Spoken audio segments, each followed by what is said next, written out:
Bonjour tout le monde, c'est Maud, on se retrouve pour une nouvelle vidéo, un nouveau point lecture dans lequel je vais vous parler de Babel Corp, le tome 1 Genesis 11 de Scott Rengen, paru aux éditions Milan. On continuera avec On l'a trouvé plutôt jolie de Michel Bussy, paru chez Presse de la Cité. Et on finira avec Merciful Crows, le tome 1 La voleuse d'os de Margaret Owen, paru chez Peggy.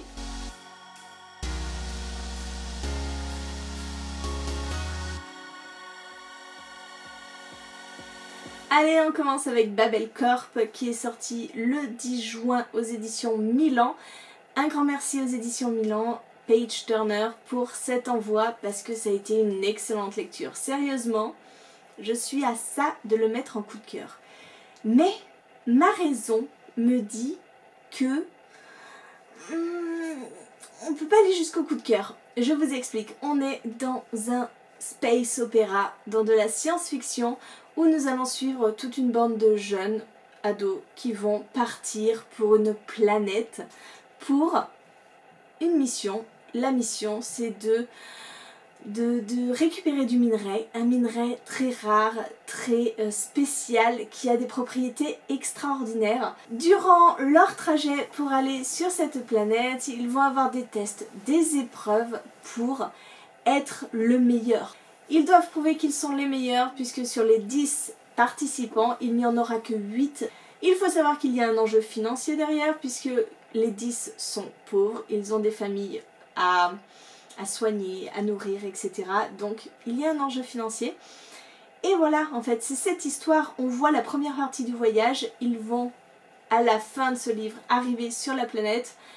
Mais je ne vous en dis pas plus et j'ai vraiment adoré cette lecture. Franchement, je me suis attachée au personnage, j'ai trouvé l'histoire haletante. On a beau se dire que durant plus de 130 jours, il me semble, il va y avoir des épreuves et que ça risque d'être redondant parce qu'au final c'est un peu toujours les mêmes épreuves. Et ben pas du tout, j'ai pas du tout trouvé cette redondance. J'ai vraiment beaucoup apprécié ce récit. Ça va à 100 à l'heure et il y a des rebondissements, il y a des choses qui se passent et on est là en mode qu'est-ce qui va leur arriver encore? Si vous voulez, ça ressemble peut-être un petit peu à Phobos pour certains, mais il n'y a absolument pas de speed dating. Les personnages sont très bien construits.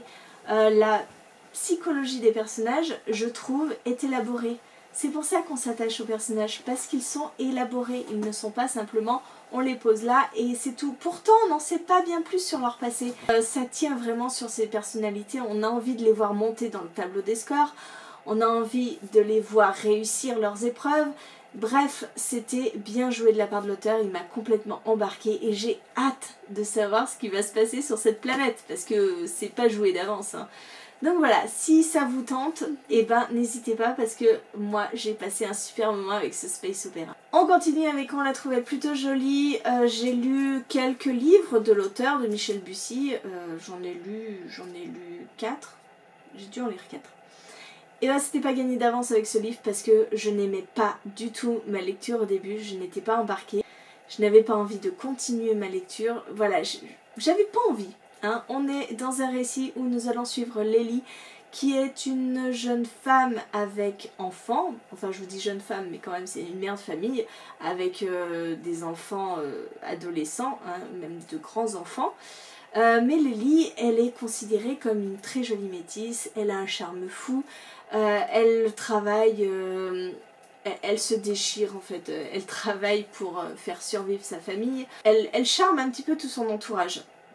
Donc on va suivre cette femme avec l'histoire aussi de ses enfants qui vont s'attirer pas mal d'ennuis, autant la grande fille que le garçon.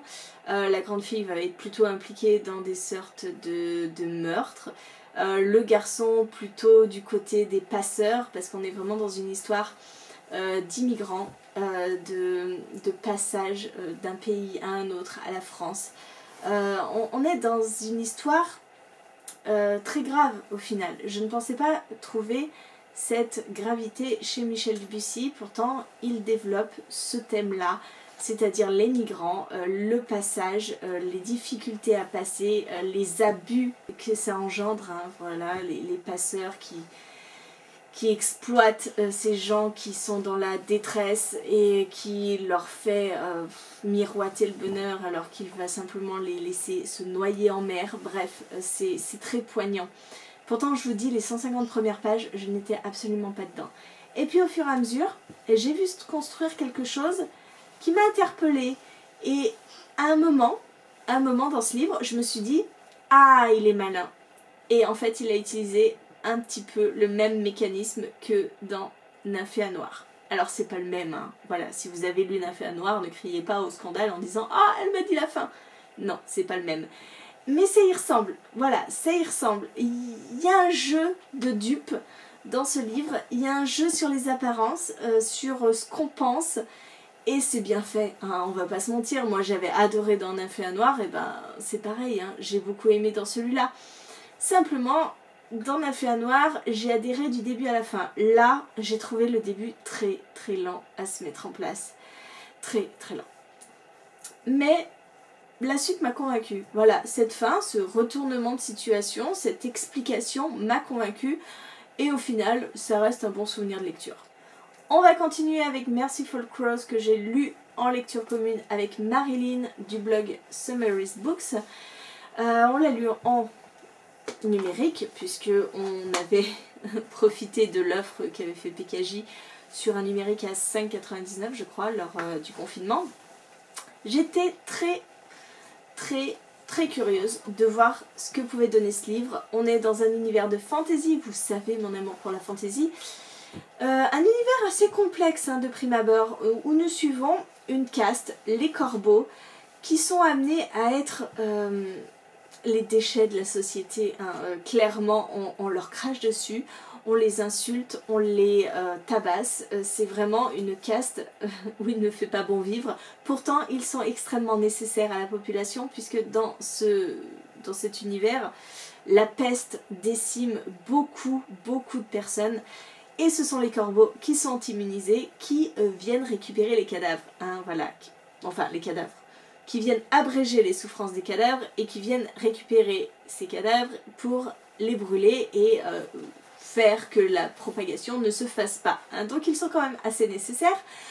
C'est une caste qui a été un petit peu oubliée des dieux, qui n'a aucun pouvoir hein, par rapport aux autres castes, la caste des cygnes, des phénix, voilà, tous les volatiles. Hein. Donc les corbeaux n'ont aucun pouvoir sauf quelques-uns dont Fi, qui est une sorte de sorcière qui se destine à être chef de son clan de corbeaux. Et son pouvoir, c'est de récupérer le pouvoir des autres au travers des os ou des dents. C'est pour ça que ce livre s'appelle La voleuse d'os. Fi utilise les pouvoirs des castes, donc c'est-à-dire par exemple les phénix font du feu, et bien elle va utiliser une dent d'un phénix pour déclencher un incendie. Voilà. Je vous explique ça parce que c'est la seule caste dont je sais le pouvoir, hein, clairement. Donc voilà, nous allons suivre Fi et son quotidien de corbeau jusqu'à ce qu'elle doive venir en aide, enfin, elle soit appelée par la famille royale et que donc son père, qui est le chef, doive abréger les souffrances du prince et de son double. Voilà. Et là, ça va partir en cacahuète totale, vous pouvez vous en douter. Ce livre, je suis mitigée. Je suis mitigée quant à mon avis parce que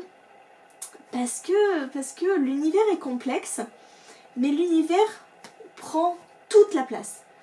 Il prend toute la place et il ne laisse rien au personnage. Mais alors rien du tout. Franchement, je finis ce livre, je ne sais rien des personnages, je ne me suis attachée à aucun personnage, je ne comprends même pas ce qu'ils font là. C'est très particulier. Il se passe des choses mais graves, des choses où on pourrait se dire oh, mon Dieu, j'aimerais pas être à sa place, mon Dieu, je n'aimerais pas qu'il arrive ça à un proche. Et en fait, on n'en a rien à faire. Personnellement, bah, comme j'avais aucune info sur cette personne, comme je comprenais pas les relations qu'il y avait avec Fi, et ben pour moi, bah, voilà, je continue ma route et basta, quoi. Ça ne me fait ni chaud ni froid. C'est ce que je reproche vraiment à ce livre parce que la psychologie des personnages, et bien personnellement je ne l'ai pas trouvé. Alors oui, on développe un petit peu la fin. Moi j'ai bien aimé la fin parce qu'il y a une sorte de petit retournement de situation et oui on commence un petit peu à s'attacher. Mais c'est trop bref, c'est vraiment trop bref. Et puis la révélation, franchement on la voit arriver à 10 km. Je pouvais vous le dire dès la moitié du roman. Donc voilà, l'univers.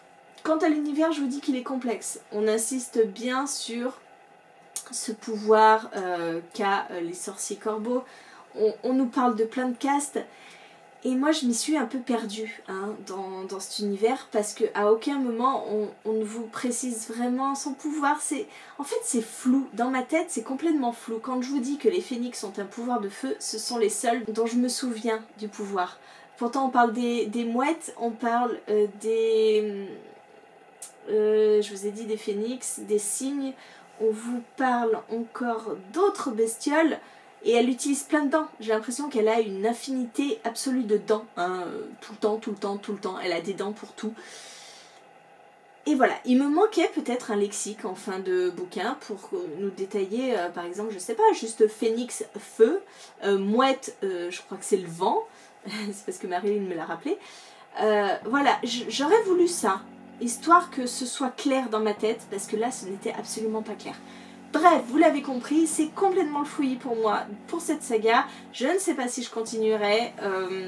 La fin m'a bien plu, c'était plus dynamique. Mais je suis mitigée, voilà, mitigée. C'est dommage. J'avais beaucoup d'espoir en ce livre. Voilà, écoutez, je vous ai parlé de ces 3 lectures. N'hésitez pas à me dire en commentaire si vous avez lu une de ces lectures, ce que vous en avez pensé. Et moi, en attendant, je vous fais des gros bisous, je vous souhaite une très bonne journée, de très bonnes lectures, et je vous dis à très bientôt pour une nouvelle vidéo.